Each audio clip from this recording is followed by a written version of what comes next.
हरे कृष्णा कृष्णा कृष्णा हरे हरे, हरे राम राम राम हरे हरे। हरे कृष्णा। सभी को आवाज आ रही है अच्छे से? हरे कृष्णा प्रभु जी। हरे कृष्णा प्रभु जी। हरे कृष्णा प्रभु जी। हरे कृष्णा प्रभु। हरे कृष्णा प्रभु जी। हरे कृष्णा। हरे कृष्णा प्रभु जी। तो सभी को अभी हम स्टार्ट करेंगे आज के सत्र को। तो हम पहले प्रेयर्स कर लेते हैं।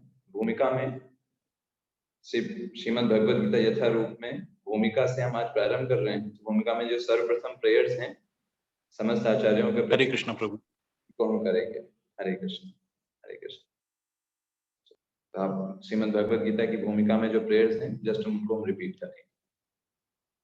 ओम अज्ञानतिमिरन्धस्य ज्ञानञ्जना शलाकया चक्षुरुन्मीलितं येन तस्मै श्रीगुरवे नमः।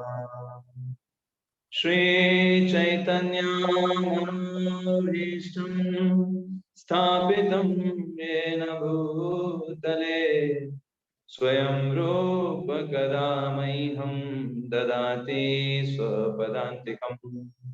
वन्देऽहं श्रीगुरुं श्रीयुतपदकमलं श्रीगुरुन् वैष्णवांश्च श्रीरूपं साग्रजातं सहगण रघुनाथान्वितं तं सजीवम् साद्वैतं सावधूतं परिजनसहितं कृष्ण चैतन्य देवं श्रीराधा कृष्णपादान् सहगण ललिता श्रीविशाखान्वितांश्च।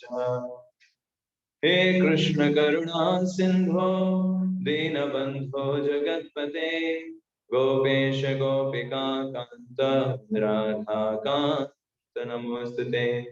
तप्त कांचन गौरांगी राधे वृंदावनेश्वरी वृषभानुसुते देवी प्रणमामि हरिप्रिये।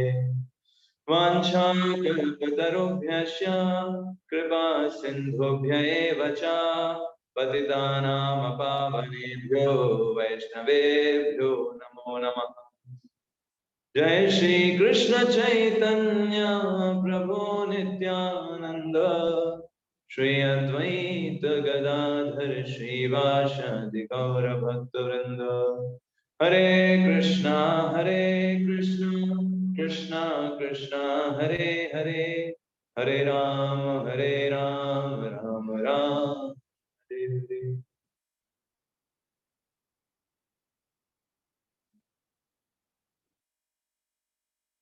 हरे कृष्ण। तो हम आप सभी का स्वागत करते हैं आज के सत्र में श्रीमद् भगवद गीता संपूर्ण गीता कोर्स के प्रथम सत्र। और सर्वप्रथम हम सभी जितने भी वैष्णव हैं गुरु परंपरा में भगवान श्री कृष्ण से लेकर के वर्तमान आचार्य तक जो गुरु परंपरा है उन सब से आशीर्वाद की आकांक्षा करते हैं, उसे आशीर्वाद की भीख मांगते हैं कि किसी प्रकार से उनसे कुछ कृपा मिले कि हम ये भगवद गीता कोर्स को अच्छे से कर पाए। उनके बिना, उनके आशीर्वाद के बिना, उनकी कृपा के कोई भगवान की भगवद गीता को नहीं समझ सकता। तो उनसे हम याचना करते हैं कि उनकी कृपा प्राप्त हो ताकि हम इस कोर्स को बहुत ही अच्छी तरीके से अपने हृदय में भक्ति की भावना को बढ़ाते हुए सेवा भावना की वृद्धि के साथ हम संपूर्ण कर पाए। और साथ साथ में श्रील प्रभुपाद जी जिन्होंने हमारे लिए इतना सुंदर तरीके से व्यवस्था किया है, एक मूवमेंट के द्वारा, हरे कृष्णा मूवमेंट इस्कॉन संस्था के द्वारा इतने सुचारू रूप से हम इन ग्रंथों को इतना आसानी से पढ़ पाते हैं कि हमें लगता है कि इतने सुंदर सुंदर एग्जाम्पल्स दिए हैं प्रभुपाद जी ने रिलेवेंट, कि हम बहुत आसानी से आध्यात्मिकता को अपने जीवन में उतार पाते हैं और उसे प्रैक्टिकल तरीके से देख पाते हैं। तो उन सबसे आकांक्षा है कि हमें अच्छी चेतना प्राप्त हो भगवान के प्रति भक्ति करने के लिए, उनकी सेवा करने के लिए। इसी चेतना के साथ हमको भगवद गीता पढ़नी है ना। हमें ना तो बहुत बड़ा विद्वान बनना है, ना कोई हमें श्लोका बहुत ज्यादा हमको याद हो जाने चाहिए। हमारा मेन उद्देश्य है कि हम एक अच्छे इंस्ट्रूमेंट बन पाए, एक अच्छे यंत्र बन पाए भगवान की कृपा को प्राप्त करने। भगवान की कृपा तो हर जगह है, लेकिन हमारे अंदर कमी है, हम प्योर नहीं है, हम शुद्ध नहीं है। तो वो शुद्धता कैसे आएगी? जब हम ये जो भगवान का संदेश है इसको सुनेंगे। अच्युत मोहन जी हमेशा अपनी क्लास में बताते हैं कि एक्चुअली ये भगवत गीता क्या है। भगवत गीता ये भगवान का प्रेम पत्र है, और ये उन्होंने हमारे लिए लिखा है। पूरी भगवत गीता में भगवान यही बताते हैं कि किस तरीके से तुम मेरे प्रेम को प्राप्त कर सकते। तो हमें उस तरीके से भगवान के प्रेम को, जो उन्होंने इन 700 श्लोकों में वर्णित किया है, उस दृष्टिकोण के साथ पढ़ना चाहिए। तो इसी के साथ हम प्रारंभ करेंगे। सर्वप्रथम क्लास को प्रारंभ करने से पहले कुछ हम आपको नियम बता देते हैं। ये क्लास मैक्सिमम 45 मिनट्स तक रहेगी, मैक्सिमम। कि हमने ऐसा इसलिए किया है ताकि समय जो है रात्रि का समय है, आप लोगों को और भी कार्य है, आप समय निकाल के आ रहे हैं। मेरी आवाज नहीं आ रही ऐसा बोल रहे हैं, 1 मिनट, लेट मी सी। मेरी आवाज जैसे आ रही होगी, आवाज आ रही है ना मेरी? आ रही आ रही है प्रभु जी, आ रही है आवाज। आ रही है आवाज। आ रही है प्रभु जी। आवाज आ रही है प्रभु जी। ठीक है, ठीक है। तो ये कोर्स, ये जो हम करेंगे क्लास, मैक्सिमम 45 मिनट्स 8:45 तक जाएगा, मिनिमम 8:30 तक, जस्ट मैं आपको बता रहा हूँ। और इस क्लास के उपरांत क्लास में जो डिस्कशन हुआ है उससे संबंधित एक एक आपको क्विज भी आएगा इसी पर, वाइज एप्लीकेशन पर ही, और आप उसको सिर्फ एक ही बार अटेंड कर सकते हैं, और वो सिर्फ आप कर सकते हैं और कोई दूसरा नहीं। और आपका वो रिकॉर्ड मेंटेन होगा, आपने कितने अच्छे से, इसका मतलब लेक्चर को सुना, लेक्चर से रिलेटेड ही क्वेश्चन उसमें होंगे, एक एक पॉइंट जो है वो इसलिए इम्पोर्टेंट है, इसलिए आप उसको प्रभु ध्यानपूर्वक जी, सुनिए। जैसे किसी दिन अभी क्लास मिस हो, हरे कृष्ण यस, प्रभु जी, जैसे किसी दिन हरे क्लास मिस हो कृष्ण। जाती है तो फिर हमें वहाँ रिकॉर्डिंग मिलेगी ऐप पे? हाँ, रिकॉर्डिंग आपको मिलेगी, लेकिन आपकी एब्सेंट लग जाएगी। इस वाइज एप्लीकेशन के थ्रू आपकी आप जितने दिन प्रेजेंट रह रहे हैं उसका भी रिकॉर्ड अपने आप मेंटेन होता है। तो आप जिस दिन जितने प्रेजेंट रहेंगे उस आधार पर आपकी एब्सेंट और प्रेजेंट अपने आप इसमें लग जाएगी। तो इसलिए आप प्रयास करिएगा कि एब्सेंट ना हो। अगर एब्सेंट हो जाते हैं तो आपको रिकॉर्डिंग अपने आप ही रिसोर्स में मिल जाएगी, वाइज एप्लीकेशन के रिसोर्स में जाएंगे, आपको वहां पर रिकॉर्डिंग मिल जाएगी। ठीक है। जी प्रभु और जी। नेक्स्ट चीज है, ये हमारा हो गया इस कोर्स को, इसके लिए क्विज रहेगी। साथ में प्रत्येक दिन आपको भगवत गीता भी पढ़नी है। जो सेशन होगा उसके आधार पे आपको क्विज शाम में मिलेगी। अगले दिन, मतलब जैसे कल मंगलवार है, कल क्लास नहीं रहेगी, तो आपको भूमिका का कुछ पार्ट पढ़ करके उसके ऊपर क्विज कल आएगी।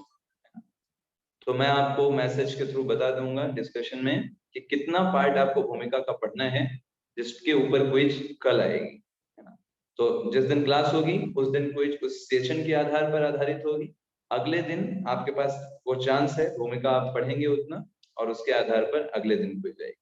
तो इस तरीके से पैटर्न चलता रहेगा, हम हर दिन कुछ ना कुछ भगवान के बारे में अध्ययन करते रहेंगे। तो बिना देरी करे हम स्टार्ट करते हैं, और सर्वप्रथम हम ये सत्र को प्रारंभ करते हैं श्रील प्रभुपाद जी से, क्योंकि श्रील प्रभुपाद जी ने इतने सुगम तरीके से ये जो भगवत गीता हमको प्रदान की, ये अपने आप में अद्वितीय है। ऐसे तो यूं बहुत सारी भगवत गीता के ऊपर कमेंट्रीज थी, बहुत सारे लोगों ने बहुत सारे प्रयास किए थे भगवत गीता को अपने अपने तरीके से तोड़ मरोड़ करके प्रस्तुत करने के, लेकिन जब श्रील प्रभुपाद जी की Bhagavad Gita as it is, या फिर भगवत गीता यथारूप आई, तो उस समय एक क्रांति आ गई।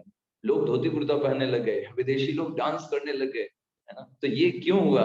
क्योंकि श्री प्रभुपाद जी की शुद्धता और उनके अंदर जो एक ये भावना थी कि मुझे भगवान की सेवा के लिए करना है, अपने लिए नहीं करना है। बाकी सारी जो भगवत गीता की टीकाएं आई वो स्वार्थ प्रेरित थी, उनका कुछ ना कुछ स्वार्थ सत्ता था, अपनी चीजों को वो भगवत गीता के माध्यम से प्रचार कर रहे थे। लेकिन श्रील प्रभुपाद जी ने स्टार्टिंग के श्लोक से लेकर लास्ट तक के श्लोक को सिर्फ यही बताया कि भगवान को क्या चाहिए, भगवान क्या बता रहे हैं, उस चीज को लेकर के बताया। तो श्रील प्रभुपाद जी के बारे में हम हल्का सा उनका जीवन देखेंगे। श्रील प्रभुपाद जी छोटे पर कलकत्ता में उनका जन्म हुआ था, और कलकत्ता में छोटे पर से ही वो अनेक उनके पिताजी को देख करके इतने भक्ति भाव के साथ थे। पिताजी के साथ देख करके वो प्रत्येक दिन सुबह पिताजी उठते उनको देख करके प्रेरित होते थे, अपने घर में यथ यात्रा का आयोजन भी करते थे। है ना। फिर 1922 में वो अपने गुरु भक्ति सिद्धांत सरस्वती ठाकुर से मिले, जो आप देख रहे हैं वो बैठे हुए हैं भक्ति सिद्धांत सरस्वती ठाकुर बीच में, और श्रील प्रभुपाद जी उनको सुन रहे हैं। और उसके ठीक 11 वर्ष बाद 1933 में श्रील प्रभुपाद जी ने अपने गुरु भक्ति सिद्धांत सरस्वती महाराज से इलाहाबाद में दीक्षा प्राप्त किया। और उसके बाद उनके गुरु महाराज ने उनको आदेश दिया कि तुम युवा हो, तुम अच्छी अंग्रेजी भाषा को भी बहुत अच्छे से जानते हो, तुम्हें विदेशों में जाकर के प्रचार करना चाहिए। और फिर उन्होंने उस इंस्ट्रक्शंस को अपने हृदय में समा लिया और उसके बाद प्रचार करने का प्रयास करते रहे। और साथ साथ में उन्होंने गृहस्थ भी थे, और गृहस्थी के साथ साथ जब भी समय मिलता वो बैक टू गॉडहेड मैगजीन को भी उन्होंने स्टार्ट किया 1944 में, जो अभी तक चल रही है, बैक टू गॉडहेड मैगजीन। और फिर उन्होंने झांसी में सबसे पहला सेंटर झांसी में स्थापना किया श्रील प्रभुपाद जी ने, जिसका नाम था लीग ऑफ डिवोटीज। अथक प्रयास किया उसको चलाने का, लेकिन अनसक्सेसफुल रहे और बहुत स्ट्रगल किया। उसके उपरांत वो दिल्ली गए, दिल्ली में जाकर के उन्होंने back to Godhead magazine distribute करने लगे। लेकिन उनको एक व्यक्ति ने सजेशन दिया कि आप मैगजीन नहीं, आप बुक्स लिखिए, तब वो ज्यादा अच्छा रहेगा। मैगजीन को लोग उतना सीरियस नहीं लेते। फिर प्रभुपाद जी ने बुक्स को लिखना प्रारंभ किया, और पहली बुक्स थी अन्य लोगों की सुगम यात्रा, ये बुक उन्होंने लिखा। और फिर प्रभुपाद जी फाइनली, है ना, 1965 में वो जलदूत यान के माध्यम से अमेरिका चले गए अपने गुरु महाराज के आदेशों की पूर्ति करने के लिए। और वहां जाकर उनके पास कुछ नहीं था, सिर्फ 40 रुपए थे, एक छाता था, एक संदूक था, श्रीमद् भागवतम थी। और प्रभुपाद जी बोलते थे कि मैं प्रचार नहीं करूंगा, ये तो श्रीमद् भागवतम प्रचार करेगी, है ना, भगवान की, ये भगवान का होली नेम प्रचार करेगा, मैं तो बहुत असमर्थ हूँ। स्वयं को हमेशा इस तरीके से देखते थे। जो जहाज में जा रहे थे उनको 2 बार हार्ट अटैक आए उस जहाज में। बहुत लंबी यात्रा होती है समुद्र की, और समुद्र सी सिकनेस होती है। इन सब कठिनाइयों को पार करते हुए अमेरिका पहुंचते हैं, बॉस्टन में, और वहां जाकर के अथक परिश्रम करते हैं। 1965 में पहुंचते हैं, और 1966 में प्रभुपाद जी इस्कॉन की संस्थापना करते हैं न्यूयॉर्क में। और वहां पर जा कैसे करते हैं प्रचार, सिंपल एक पार्क में जाकर के हरे कृष्ण कीर्तन करने लगते हैं, और लोग आने लगते हैं, और धीरे धीरे आते आते आते आते लोगों के हृदय में परिवर्तन होने लगता है। उनको लगता है नहीं, ये जेन्युइन चीज है, और कितना हमको, हमारे लिए फायदेमंद है, हमको कितनी चीजों से बचा रही है। और इस तरीके से वो पूरे विश्व में, है ना, फिर प्रभुपाद जी अनेक वैज्ञानिकों, अनेक दर्शन शास्त्रियों, अनेक लोगों से मिलते हैं, और उन सब को भक्त बना देते हैं। कई सारे साइंटिस्ट इस्कॉन में हैं जो इतने अच्छे अच्छे वैज्ञानिक पद पर भी हैं, और बहुत अच्छे से भक्ति को प्रैक्टिस भी कर रहे हैं। प्रभुपाद जी ने यही नहीं, अनेक पुस्तकें दिया, 80 से अधिक पुस्तकों को लिखा, जिसमें श्रीमद् भागवतम के ऊपर जो तात्पर्य हैं, अनुवाद हमको देखने को मिलते हैं, श्रील प्रभुपाद जी ने वो लिखे। चैतन्य चरितामृत, श्रीमद् भगवत गीता, और अनेक स्मॉल स्मॉल बुक्स जो हैं वो हम देखते हैं, है ना, कुंती महारानी की शिक्षाएं, प्रहलाद महाराज की शिक्षाएं, small small books. Prabhupada ji ने ऐसे 80 पुस्तकों को सिर्फ 12 वर्ष में, आप देख सकते हैं 1965 में प्रभुपाद जी अमेरिका गए, और उसके बाद वो पूरा 1977 तक 14 बार पूरे विश्व का भ्रमण किया, अनवरत 70 वर्ष की अवस्था में। तो ऐसे श्रील प्रभुपाद जी ने इतना इतना अच्छे तरीके से 108 मंदिरों की स्थापना किया अलग अलग जगहों पर। तो ये श्री प्रभुपाद जी के द्वारा ये जो भगवत गीता यथारूप है, जिसने पूरे समाज में क्रांति लाई, उसमें हम पढ़ने का आज प्रयास करेंगे। तो भगवत गीता की भूमिका में हम जब देखेंगे तो 5 चीजें मुख्य रूप से हैं, है ना। उसमें कई सारी चीजों को डिस्कस किया गया है भगवत गीता की भूमिका में, जैसे भगवत गीता का उद्देश्य क्या है, भगवत गीता के अंदर क्या क्या चीजें हैं, कैसे हम भगवत गीता को समझ सकते हैं, ये सब चीजें भगवत गीता में डिस्कस की गई, भूमिका में डिस्कस की गई। आज जो हम लेने वाले हैं वो सिर्फ एक चीज लेने वाले हैं कि भगवत गीता को पढ़ने के लिए हमारे अंदर स्पिरिट क्या होना चाहिए, किस तरीके से हमें भगवत गीता को हमें पढ़ना चाहिए, ठीक है, किस तरीके से हमें उसे अप्रोच करना चाहिए। बस हम इस कॉन्सेप्ट को आज सीखेंगे, जो प्रभुपाद जी भूमिका में सबसे पहले लिखते हैं, ठीक है। तो भगवत गीता को पढ़ने के लिए हमारा दृष्टिकोण कैसा होना चाहिए, उसमें सबसे पहली चीज है भगवान को समझना। 5 भाग को हम समझेंगे आज के सत्र में, 5 भाग, ठीक है, आपके लिए आसान है। भगवान, भक्त, भगवत गीता, भक्ति योग और भूमि, ये 5 भाग के बारे में हम समझेंगे। और इन 5 भा के माध्यम से हम ये समझेंगे कि हमारा दृष्टिकोण क्या होना चाहिए भगवत गीता का, उसको पढ़ने के प्रति। तो सबसे पहला भा भगवान। भगवान कौन है? So as we know, Bhagavad Gita को पढ़ने से पहले प्रभुपाद जी पहले ही भूमिका में लिख देते हैं कि व्यक्ति को ये पता होना चाहिए कि भगवान कृष्ण है। क्यों? क्योंकि ये कोई साधारण व्यक्ति ने भगवत गीता नहीं लिखी है कि हम उसे सामान्य पुस्तकों की तरह नॉर्मली सोचें कि भी कोई पुस्तक है, मैगजीन है, चलो पढ़ लेते हैं। नो, इट इज, ये जो बोली गई है ये स्वयं भगवान के द्वारा बोली गई, स्वयं पद्मनाभस्य, स्वयं भगवान ने इसको बोला है। तो सोचिए, जैसे आप खुद सोचिए, जैसे आपके पास कोई पुस्तक है, कई लोग सिग्नेचर करते हैं, लेकिन मान लो उसमें नरेंद्र मोदी का सिग्नेचर हो, तो आप कितना ध्यान पूर्वक देखोगे, आपको अगर नरेंद्र मोदी का सिग्नेचर, और वो जो नरेंद्र मोदी हैं, जो प्रधानमंत्री हैं एक छोटे से देश के, आप बोल सकते हैं वो कुछ भी नहीं है एक हिसाब से जो पूरे ब्रह्मांड की बात की जा रही है, और भगवान श्री कृष्ण पूरे ब्रह्मांड के स्वामी हैं।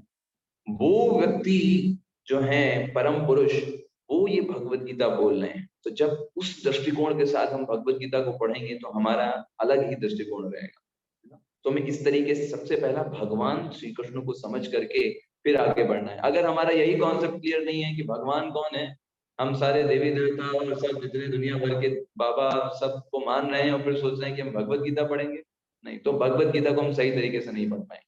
पहला हमको क्लियर होना चाहिए कि भगवान श्री कृष्ण, अनेक शास्त्रों में इसके बारे में बताया जाता है कि सर्वप्रथम सिर्फ एक पुरुष थे। वो कौन थे? जिनका नाम था नारायण। शास्त्रों में अनेक जगहों पर, वेदों में, शास्त्रों में वर्णन आता है, नारायणाशीत, ना ब्रह्मा, ना रुद्रा, ना आदित्य, ये सब कोई नहीं थे, सिर्फ एक थे नारायण। और उन्हीं नारायण से सब कुछ उत्पन्न हुआ। नारायणात् ब्रह्मा जायते, नारायणात् रुद्रा जायते, नारायण आदित्य जायते। उन्हीं नारायण से सब कुछ प्रकट हुआ। जैसे यहाँ पर आप देख रहे हैं, ये जो विष्णु जी हैं, इनका नाम क्या है? जिनके जिनके नाभि से निकले हुए हैं ब्रह्मा जी, जिनका नाम है, हम जानते हैं, वो है क्षीरोदक गर्भोदकशाही विष्णु, है ना, गर्भोदकशाही विष्णु। तो यही बताया जाता है अनेक सारे शास्त्रों में। मार्कंडेय ऋषि जब पांडवों को मिले काम्य वन में, तो वहां पर मार्कंडेय ऋषि सारे पांडवों को बता रहे थे कि ये जो तुम्हारे साथ कृष्ण है ना, इनको साधारण मत समझना। क्यों? क्योंकि यही जब प्रलय काल आया था तो मैं हर जगह खोज रहा था, एकदम परेशान हो गया था, चारों तरफ पानी पानी पानी भरा हुआ था। उस समय मैंने देखा एक एक पेड़ पर, एक पत्ते पर ये भगवान कृष्ण छोटे छोटे बालक रूप में लेटे हुए हैं और उनका अंगूठा जो है अपने मुख कमल में वो डाले हुए हैं। तो उनमें मैं आश्चर्य में पड़ गया, इतना प्रलय, कोई बचा नहीं, ये बच्चा इस पेड़ पर क्या कर रहा है यहाँ पर। तुरंत जैसे ही वो आश्चर्य कर रहे थे, भगवान श्री कृष्ण ने हंस दिया और मार्कंडेय ऋषि भगवान श्री कृष्ण के मुख में चले गए। और मुख में भी देखा इतना सब कुछ ब्रह्मांड है, प्रलय काल वहां पे भी आ रहा था। भगवान कृष्ण ने फिर हंसा और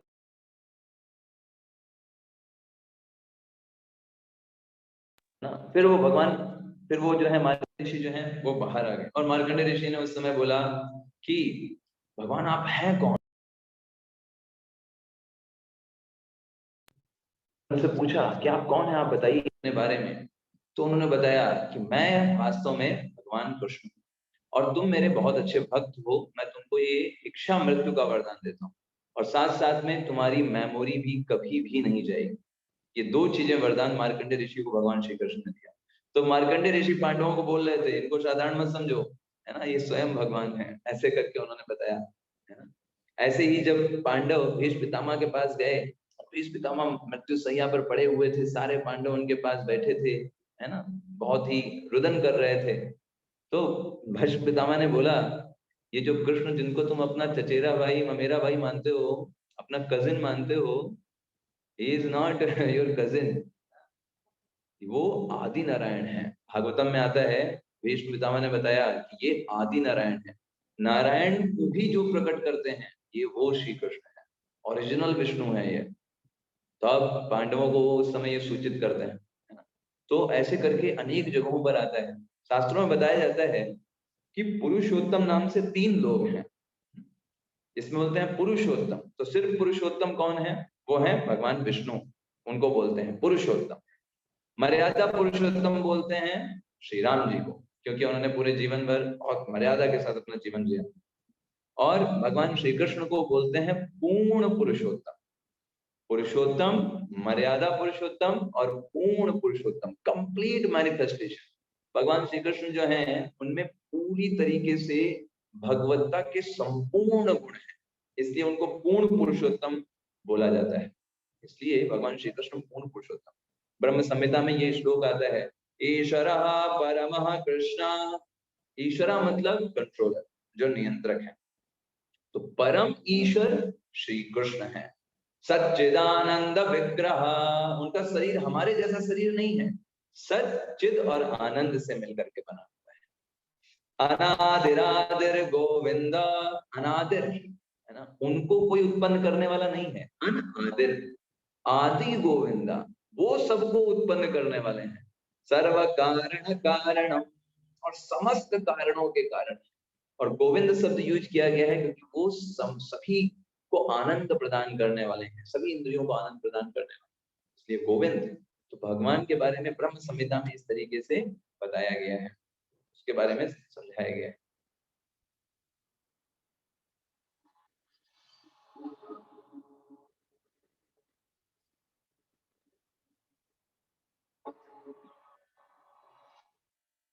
तो आपने देखा किस प्रकार से भगवान ने अपने मुख में समस्त ब्रह्मांड को यशोदा माता की दिखा दिया। तो भगवान सिर्फ बोलते ही नहीं है कि वो स्वयं भगवान है, वो करके भी दिखा देते हैं। ऐसे बोलने को तो कोई बोल सकता है कि मैं भगवान हूँ, मैं ही हूँ भगवान, बट भगवान सिर्फ बोलते नहीं है, वो करके भी दिखाते हैं। यशोदा माता को उन्होंने अपने मुख में संपूर्ण ब्रह्मांड को दिखा दिया, है ना।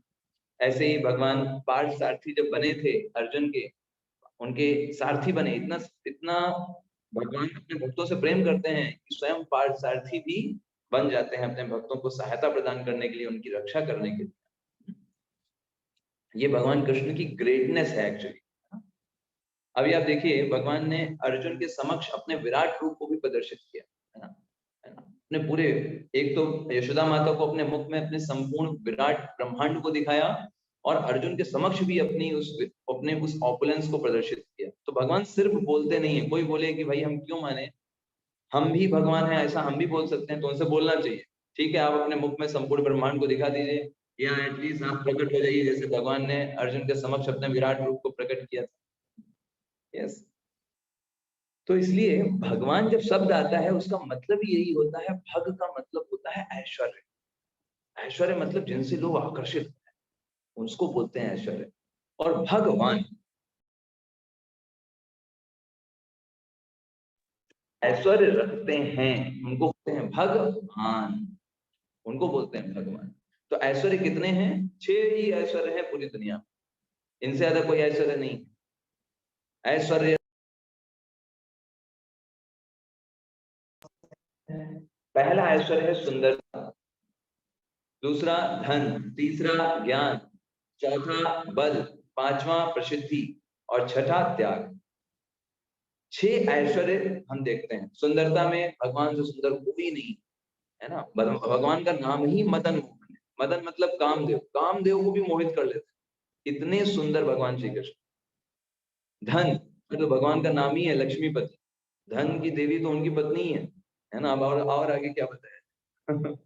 नॉलेज, नॉलेज तो भगवान ने सिर्फ 700 श्लोकों में समस्त अपने ज्ञान को ही निचोड़ दिया, पूरे पूरे वेदों के ज्ञान को निचोड़ दिया, क्रैश कोर्स करा दिया पूरे वेदों का। है ना, 700 श्लोकों में। बल की बात करें तो बल के लिए भगवान 200-400 किलो नहीं उठाते हैं, पूरा गोवर्धन पर्वत उठा लेते हैं, और वो भी 1-2 सेकंड के लिए नहीं। कब के लिए? 7 दिन 7 रात तक कंटिन्यूअसली, छोटी उंगली के नाखून के ऊपर, है ना। बल में भी उनका कोई सानी नहीं है। अगर बात करें प्रसिद्धि की, तो लोग प्रसिद्धि तो छोटी मोटी चीजों से प्राप्त करते हैं, भगवान कुछ बुरा भी करते हैं तो भी प्रसिद्ध हो जाते हैं। भगवान माखन चोरी करते हैं तो चोरी करने के लिए भी वो प्रसिद्ध हो जाते हैं कि भाई वो माखन चोर है। भगवान अगर रण छोड़ करके भागते हैं तो रणछोड़ के नाम से प्रसिद्ध हो जाते हैं, क्योंकि सबको पता होता है कि भगवान के पास कोई ऐसी चीज नहीं है जिसको वो चुराते हैं, या वो उनके अंदर तो संपूर्ण बल है, वो क्यों भाग रहे हैं, क्योंकि वो उनकी लीला है जिसको वो कंप्लीट करना चाहते हैं, उस लीला को एग्जीक्यूट करना चाहते हैं। और सबसे लास्ट में रेनंशिएशन। इतना सब कुछ होने के बावजूद, इतना सब कुछ होने के बावजूद भगवान के अंदर त्याग की भी कोई कमी नहीं है, पूरी तरीके से त्याग है ना। भगवान सारथी बन जाते हैं, ड्राइवर बन जाते हैं अपने, है ना, अपने भक्त के, उसकी रक्षा करने के लिए। तो ये भगवान का त्याग है, कोई नहीं बनना चाहता त्याग, है ना। तो देखिए भगवान की सुंदरता, है ना, भगवान का बल, भगवान का प्रसिद्धि, माखन चोरी कर रहे हैं लेकिन उससे फेमस है। ऐसे नॉलेज भगवत गीता भगवान ने दिया, है ना। ऐसे ही धन स्वयं लक्ष्मीपति हैं भगवान, और रेनंशिएशन त्याग, एक ड्राइवर बन गए, है ना, पूरे विश्व के मालिक। तो इस तरीके से हम भगवान के बारे में देखते हैं।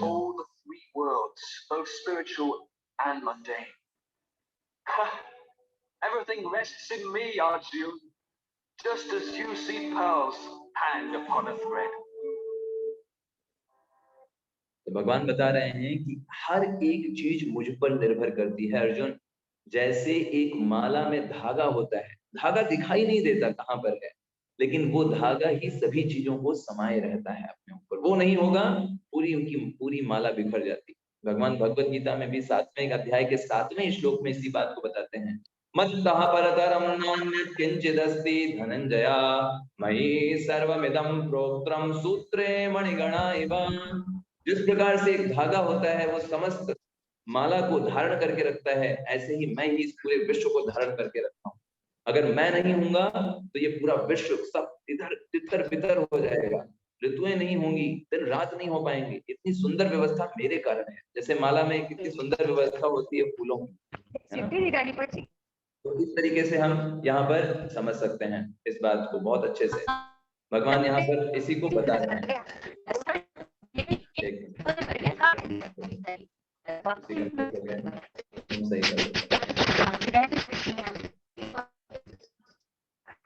जस्ट अ मिनट, हाँ अभी ठीक हो जाएगा। हो गया, हाँ अभी ठीक है, अभी आवाज आती है। तो भगवान कृष्ण की जो सुप्रीमेसी है वो भगवान अनेक आचार्यों के द्वारा भी इसको माना जाता है। जैसे स्वयं व्यासदेव जी श्रीमद् भागवतम में लिखते हैं, क्या लिखते हैं? एते चांस कला पुंसः कृष्णस्तु भगवान स्वयं। वो बोलते हैं कि बाकी सारे तो भगवान के अवतार हैं। जब सारे अवतारों का डिस्क्रिप्शन कर रहे होते हैं व्यासदेव जी, तो बोलते हैं कि बाकी सब तो भगवान के अवतार थे, बट कृष्णस्तु भगवान स्वयं, ये स्वयं भगवान हैं जो प्रकट हुए हैं अपने भक्तों को रक्षा देने के लिए, सुंदर सुंदर लीलाएं करके अपने भक्तों का मन मोहित करने के लिए स्वयं भगवान आए हैं। और अर्जुन भी भगवत गीता में यही चीज बोलते हैं कि भगवान, मैं अभी आपको समझ गया कि आप स्वयं भगवान हैं, और मैं इसलिए नहीं बोल रहा हूँ क्योंकि आप मेरे मित्र हैं, आप मेरे सखा हैं, इसलिए मैं आपको भगवान मान लिया। नहीं, आहुस्त्वं ऋषया सर्वे देवर्षिर्नारदस्तथा असितो देवलो व्यासो स्वयं चैव ब्रवीषि मे। वो अर्जुन बोलते हैं अनेक लोगों ने इस बात को बोला है, अर्षित, देवल, व्यास, सब लोगों ने बार बार इस बात को बताया है कि आप ही स्वयं भगवान हैं, इसलिए हम आपको स्वीकार करते हैं। बहुत सारे अनेक आचार्यों ने भगवान को स्वीकार किया, जैसे मध्वाचार्य जी, उडुपी कृष्ण, अगर आप जाएंगे उडुपी कृष्ण मंदिर है ना केरल में, तो वो भगवान कृष्ण की बहुत सुंदर सेवा करे हैं उडुपी कृष्ण के रूप में। मध्वाचार्य जी बहुत बड़े प्रवर्तक हैं हमारे संप्रदाय के, ब्रह्म संप्रदाय में मध्वाचार्य जी। ऐसे ही रामानुजाचार्य जी श्री संप्रदाय के बहुत बड़े आचार्य हैं, उन्होंने रंगनाथ स्वामी की बहुत सुंदर सेवा की। रंगनाथ मंदिर आप जानते हैं, ये तमिलनाडु में पड़ेगा, वहां पर भगवान श्री कृष्ण को रंगनाथ के नाम से जाना जाता है ना। और ऐसे ही शंकराचार्य जी ने, है ना, आप अगर उत्तराखंड में जाएंगे, बद्री विशाल की सेवा किया, उनको भगवान के रूप में स्वीकार किया शंकराचार्य जी ने। आप में से कई लोग जा भी चुके होंगे बद्री विशाल, है ना। और स्वयं चैतन्य महाप्रभु जो भी भगवान श्री कृष्ण के इस कलयुग में अवतार हैं, वो जब जाते हैं जगन्नाथपुरी उड़ीसा में, तो भगवान को देख करके, जगन्नाथ बलदेव सुभद्रा को देख करके दौड़ पड़ते हैं उनकी तरफ, बेहोश हो जाते हैं, गिर पड़ते हैं उनके दर्शन करके, उनको उनका, है ना, नृत्य करते हैं उनके सामने। तो चैतन्य महाप्रभु ने स्वयं जगन्नाथ जी की सेवा की। वहां भगवान श्री कृष्ण को जगन्नाथ जी के नाम से जाना जाता है, राजस्थान में नाथ द्वारा के नाम से जाना जाता है ना। ऐसे ही अलग अलग भारत के प्रांतों में भगवान को अलग अलग नामों से उनसे प्रेम किया जाता है। जैसे महाराष्ट्र में हम जानते हैं जो पंढरपुर में भगवान निवास करते हैं, रुक्मणी विठल, विठल जी के नाम से जाना जाता है। तो हर एक प्रांत में भगवान श्री कृष्ण को मानते हैं और अलग अलग नामों से उनको पुकारा जाता है, उनकी सेवा की जाती है। तो इसलिए समस्त शास्त्र इसी चीज को हमको बताते हैं कि भगवान श्री कृष्ण है। अब हम दूसरे भाग के ऊपर आते हैं। दूसरा भाग है भक्त। अभी हमने पहला भाग कंप्लीट किया, दूसरा भाग भक्त। तो भक्त कौन है? तो भक्त के बारे में भगवान बताते हैं भगवत गीता में, अर्जुन है ना, हम अर्जुन का एग्जांपल लेंगे। भगवान अर्जुन को बोलते हैं, अर्जुन तुमको मैंने क्यों चूज किया भगवत गीता के ज्ञान के लिए? तो भगवान 9वें अध्याय के पहले श्लोक में बोलते हैं, इदं ते गुह्यतमं प्रवक्ष्यामि अनुसूयवे। अर्जुन क्योंकि तुम अनुसूयवे हो। अनुसूये का मतलब है कि तुम मुझसे ईर्ष्या नहीं करते। जिसके अंदर ईर्ष्या नहीं होती है उसको बोलते हैं अनुसूयवे। तो जो भगवान से ईर्ष्या नहीं करते वो योग्य व्यक्ति हैं। और साथ साथ में भगवान दूसरी जगह भी बताते हैं कि ये जो भगवत गीता है एक रहस्य है, इसको पढ़ तो बहुत सारे लोग सकते हैं, समझ में सिर्फ उनको ही आएगा जो भगवान का भक्त होगा। भक्तोसी में सखा चेती रहस्यम होति दुत्तमम। भगवान चौथे अध्याय में बताते हैं, जो मेरा भक्त है, और साथ साथ में अर्जुन को बोलते हैं तुम मेरे भक्त हो और तुम मेरे सखा हो, इसलिए मैं तुमको ये भगवत गीता का ज्ञान दे रहा हूं और तुम्हें ये रहस्य समझ में आए। और 9वें अध्याय में भगवान बोलते हैं अनुसूयवे, तुमको मैं ये गुह्य ज्ञान क्यों बता रहा हूँ? क्योंकि तुम्हारे अंदर मेरे लिए ईर्ष्या नहीं, इसलिए मैं तुमको बता रहा हूँ अपनी ऑपुलेंस के बारे में। तो ये तीन चीजें हमारे लिए बहुत आवश्यक हैं एक भक्त को समझने के दृष्टिकोण से। भक्त का मतलब क्या होता है?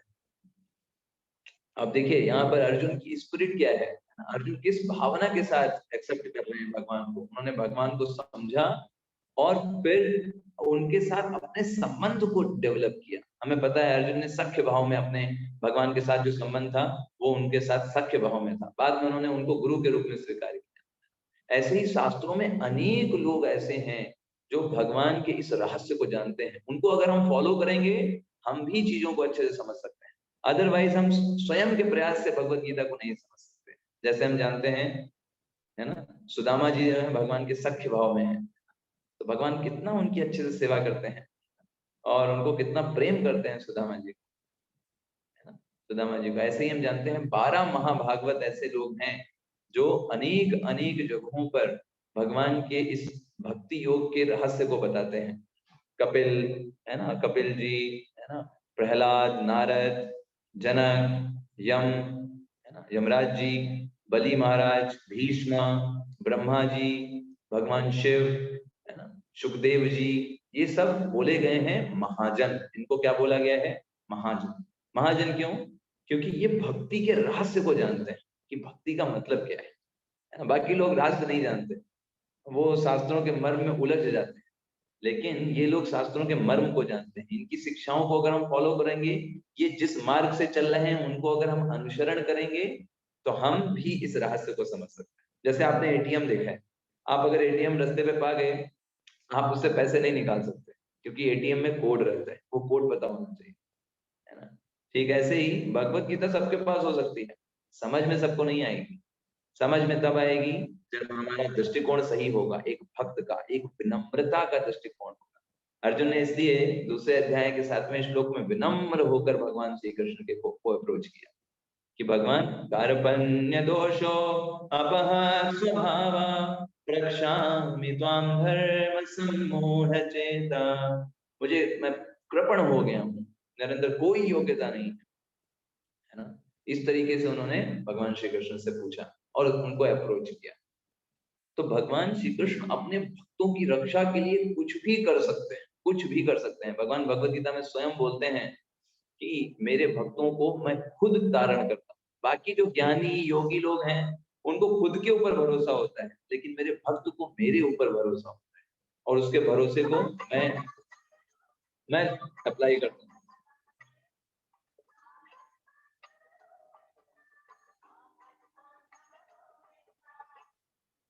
तो भगवान श्री कृष्ण स्वयं आकर के अपने भक्तों की रक्षा करते हैं। जैसे यहाँ पर आप देख रहे हैं गजेंद्र का उदाहरण, फंसा हुआ है वो समुद्र में, मगरमच्छ ने पकड़ रखा है उसके पैर को, नहीं निकल सकता स्वयं से। उसने क्या किया, सिंपल एक फूल को तोड़ा और भगवान को ऑफर किया भक्ति के साथ। भगवान स्वयं वहां पर उसको बचा लिए वहां पे आकर के। तो यही भक्त की सबसे अच्छी चीज होती है, भक्ति, है ना, भक्ति योग। दैट इज भक्ति योग जब कोई व्यक्ति फॉलो करता है तो भगवान उसके स्वयं उसके नियंत्रण में हो जाते हैं, एक तरीके से बंध जाते हैं। ये है तीसरा भाव। भक्त हमने देखा अर्जुन को, और तीसरा भाव भक्ति योग। भक्ति योग क्या है? भक्ति योग करना मतलब भगवान की इंथुजियास्टिकली, है ना, पूरे उत्साह के साथ उनकी सेवा करने का प्रयास करना, ये कहलाता है भक्ति। और कोई दूसरा उद्देश्य नहीं और कुछ नहीं, सिंपल जो भी कार्य कर रहे हैं पूरे उत्साह के साथ भगवान की प्रसन्नता उद्देश्य होना चाहिए, उसको करना, इसे बोलते हैं भक्ति योग। और जब कोई व्यक्ति भक्ति योग को फॉलो करता है तो भगवान कहते हैं कि भक्ति योग मेरे छोटे बच्चों के समान होता है। जैसे जब किसी माता के छोटे बच्चे होते हैं तो माता उसकी उनका पूरा ध्यान रखती है, कब खाना है, कहाँ ले जाना है, कौन से कपड़े पहनाने हैं, कौन सा पाउडर लगाना है, सब कुछ माता को पता होता है। वो छोटा बच्चा बस उसको खाली रोना आता है और कुछ नहीं जानता। तो भक्ति योग में हम ये सीखते हैं कि हम भगवान के लिए कैसे रोएं, है ना, और कैसे हम भगवान को अप्रोच करें भक्ति योग के माध्यम से। और भगवान स्वयं आकर के हमको इस संसार के चक्र से निकालते हैं। शंकराचार्य जी बोलते हैं ना कि किस प्रकार से ये संसार जो है, पुनरपि जन्मम पुनरपि मरणम पुनरपि जननी जठरे शयनम, बार बार हम जन्म ले रहे हैं, मृत्यु ले रहे हैं, बार बार किसी गर्भ में जा रहे हैं। तो ये सब क्या संसारे खल दुस्तारे कृपया कारे पाहि मुरारे, भज गोविंदम भज गोविंदम भज गोविंदम मूढ़मते। तो भगवान श्री कृष्ण का भक्ति योग के माध्यम से जब हम अप्रोच करेंगे तो हम वो स्वयं आकर के हमारी रक्षा करेंगे। हमें समर्थता नहीं है स्वयं निकलने की। और फिर हम चलते हैं चौथे भाग के ऊपर, और वो है भगवत गीता।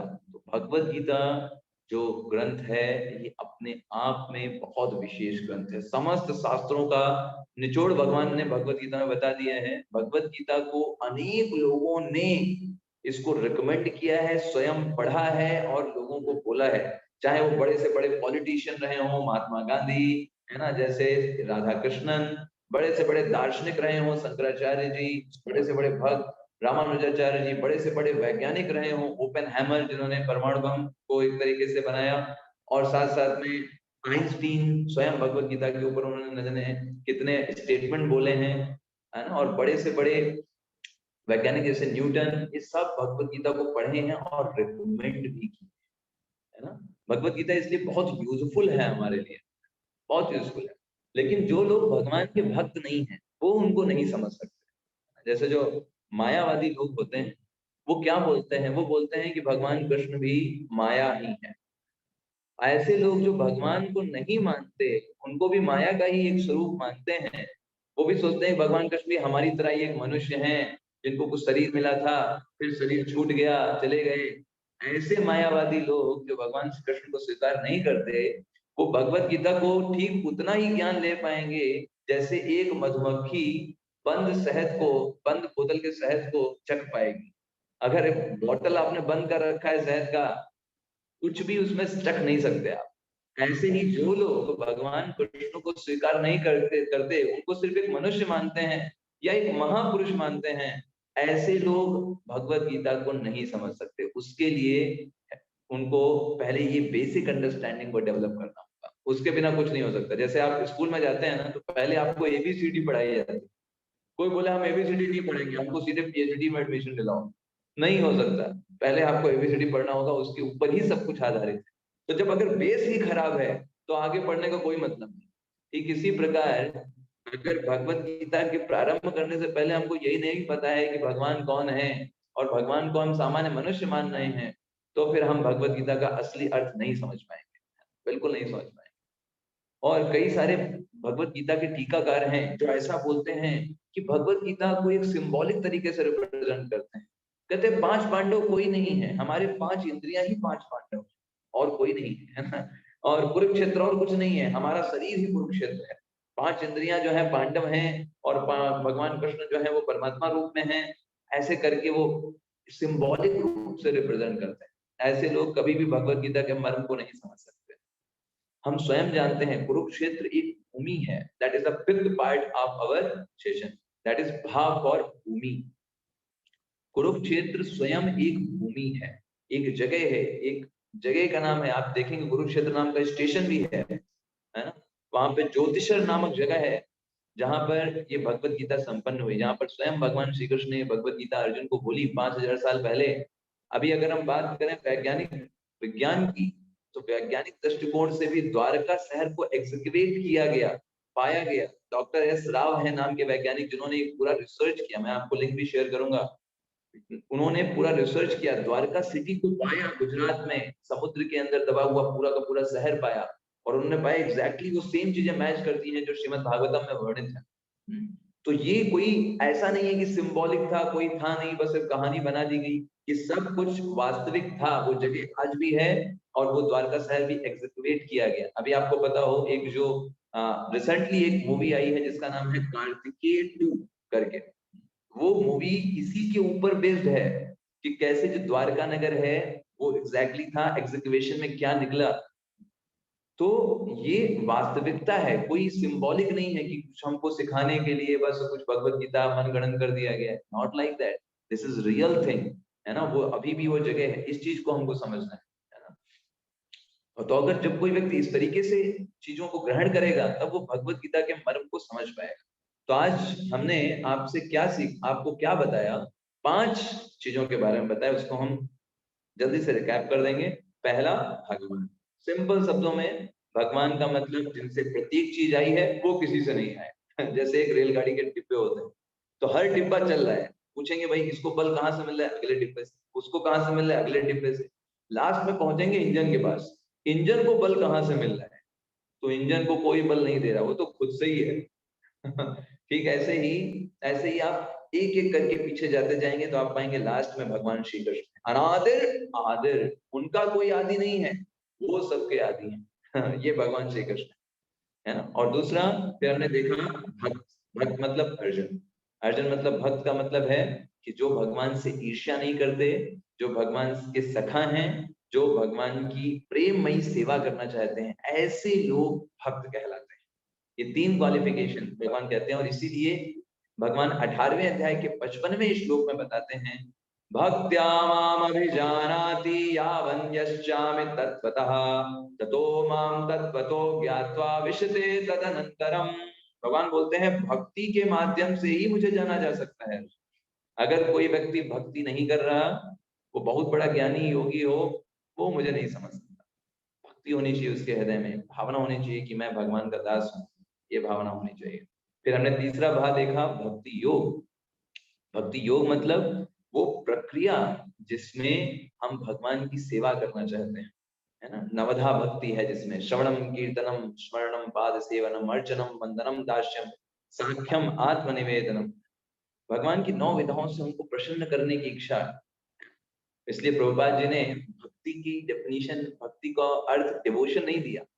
प्रभुपाद जी ने क्या बोला, भक्ति शब्द को उन्होंने कैसे डिस्क्राइब किया, उन्होंने बोला कि प्रेममयी दिव्य सेवा, ये है भक्ति। कई लोग पहले भक्ति मतलब बस आंखें बंद कर लिया भक्ति कर रहे हैं, या बस वही उसे ही भक्ति मानते हैं, वो भक्ति नहीं है। भक्ति का मतलब दिव्य, इस भौतिक जगत में के लिए नहीं, दिव्य आध्यात्मिक प्रेममयी सेवा, भगवान की प्रसन्नता के लिए जो कुछ आपके पास टैलेंट है, जो कुछ आप कर सकते हो, आपके पास समर्थता है, उसको करना। भगवान के बारे में सुनना, भगवान के बारे में बोलना, भगवान के बारे में पढ़ना, भगवान पे अपनी बुद्धि लगाना। भगवान भगवत गीता में बोलते हैं कि ये भी मेरी सेवा है। अगर कोई भगवत गीता को पढ़ता है तो वो बुद्धि से मेरी सेवा कर रहा है, अपनी बुद्धि को, अपनी इंटेलिजेंस को वो लगा रहा है एक एक शब्द को समझने में, तो ये भगवान की सेवा है। यस, तो भक्ति योग। फिर सबसे लास्ट में भक्त, हमने देखा भक्ति योग, उसके बाद आया भक्त हो गया, फिर उसके बाद हमने भगवत गीता के देखा भगवत गीता कितना रिलेवेंट है आज के समय में भी। 5000 साल पहले बोला है लेकिन आज भी कितना रिलेवेंट है, कितने लोग फायदा उठा रहे हैं, कितने लोगों ने उससे फायदा उठाया है। इतने आज भी लोग हैं, इतने बड़े बड़े जो मोटिवेशनल स्पीकर हैं भगवत गीता से ही बोलते हैं, है ना। तो हमारे मैनुअल है हमारे जीवन का, जिससे हम सब कुछ सीख सकते हैं। और सबसे लास्ट में भूमि। भूमि मतलब हम देखा कि कुरुक्षेत्र का युद्ध, कुरुक्षेत्र में जो युद्ध हुआ था वो कोई सिंबॉलिकल नहीं है, एलोगोरिकल नहीं है, वो फैक्ट है जो भगवान ने 5000 साल पहले उस जगह थी जहां पर वो किया। उसके अंदर हमने द्वारका के बारे में भी पढ़ा कि द्वारका भी एक जगह है जिसके ऊपर रिसर्च डॉक्टर एस राव ने किया है, जिसको हम आपको शेयर भी करेंगे। तो इस तरीके से ये आज का सत्र हम यहीं पे कंप्लीट करते हैं। अब बात आती है प्रश्न और आंसर की। तो आपको मैं एक बात स्पष्ट कर देता हूँ, 8:45 पे ये क्लास जो है यहाँ पर एंड हो जाएगी और आपके जो प्रश्न और आंसर हैं, प्रश्न जो रहेंगे उन प्रश्नों को आप पूछ सकते हैं। मैं एक शीट आपको शेयर करूंगा, उस शीट पे आप टाइप करके लिख सकते हैं। उन प्रश्नों को मैं रिकॉर्ड करके अगले दिन आपको जो रिसोर्स है उसमें शेयर कर दूंगा। आपके सारे प्रश्नों को रिकॉर्ड करके उस पर शेयर कर दूंगा एक साथ। तो उन प्रश्नों के लिए जो जिसके जो भी प्रश्न हैं वो मैं एक शीट आपको भी शेयर करूंगा प्रश्नों के लिए स्पेशल। उस शीट में आप अपने प्रश्नों को लिख सकते हैं, ठीक है, जिससे सभी लोगों को अच्छे से समय मिल पाएगा और उन प्रश्नों का मैं भी आंसर अच्छे तरीके से आपको देने का प्रयास करूंगा, ठीक है। तो इसलिए हम यहाँ पर एंड करते हैं आज के सत्र को। आप सभी का बहुत बहुत धन्यवाद। हम फिर मिलेंगे परसों सेकंड सत्र के साथ भूमिका के सेकंड स्तर पर, वहां पर हम इसके आगे हम आगे बढ़ेंगे। आज में आपको भूमिका में कितना पढ़ना है ये चीज हम आपको भी डिस्कशन में बता देंगे। डिस्कशन सेक्शन में हम बता देंगे भूमिका के कितने पैराग्राफ आपको कल जो क्विज आएगी उसके लिए पढ़ना है। आज की क्विज जो अभी सेशन हुआ है उसके ऊपर आधारित, जो आपको थोड़ी देर में 10 मिनट में मिल जाएगी। और कल जो क्विज आएगी वो भूमिका में मैं कितने पैराग्राफ आपको पढ़ने हैं वो मैं अभी आपको डिस्कशन में बता दूंगा। और वो कल क्विज जो आएगी वो भूमिका के ऊपर आएगी, ठीक है। ओके, सभी को हरे कृष्णा। जगत गुरु श्री प्रभुपाद की हरे कृष्णा प्रभु जी। हरे कृष्णा प्रभु जी। हरे कृष्णा प्रभु जी। हरे कृष्णा प्रभु जी, बहुत बहुत कृष्णा धन्यवाद। प्रभु जी। रिकॉर्डिंग मिल जाएगी क्या? प्रभु जी व्हाट्सएप में रिकॉर्डिंग आपको साउंड क्यों रिसोर्स नहीं में आता है? रिकॉर्डिंग आपको रिसोर्स में मिल जाएगी। ओके, ठीक है। पा रहा था ये। हरे कृष्णा।